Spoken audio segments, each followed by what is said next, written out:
அவ்வளோ உயர்ந்த மந்திர பலனை தரக்கூடிய நாமாக்கள்ல ஒண்ணு இந்த ஓம் சரவணபவ அப்படிங்கிற நாமா. இவ்வளவு ஆற்றல் நிறைந்த இந்த மந்திரத்தை நாம என்னென்ன பலன்கள் தருதுன்னு தெரிஞ்சுக்கிட்டு சொல்றது அப்படிங்கறது ஒரு சிறப்பு தானே. சா அப்படிங்கிற எழுத்து செல்வத்தையும் மங்களத்தையும் நமக்கு குறிக்கும். ரா அப்படிங்கிற எழுத்து கல்வியையும் ஒளித்தன்மை நிறைந்தவர் அப்படிங்கிற பொருளையும் நமக்கு குறிக்கும். வா அப்படிங்கிற எழுத்து முக்தி அப்படிங்கிற உயரிய நலனையும் சாத்வீக தன்மையையும் நமக்கு பெற்றுத்தரும்.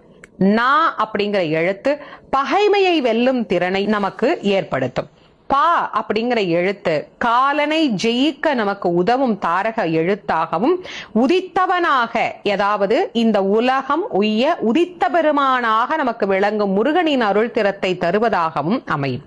வா என்கின்ற எழுத்து ஆரோக்கியத்தை நமக்கு தரக்கூடியதாகவும் நீடித்த ஆயுளை நமக்கு பெற்றுத்தரக்கூடியதாகவும் அமைந்திருக்கக்கூடியது இந்த ச ர வ ந ப வ என்கின்ற 6 எழுத்துக்கள். முருகனையே நாம் குருவாக கொண்டு இந்த நாமத்தை யார் வேண்டுமானாலும் எந்த வயதினர் வேண்டுமானாலும் உச்சரிக்கலாம்.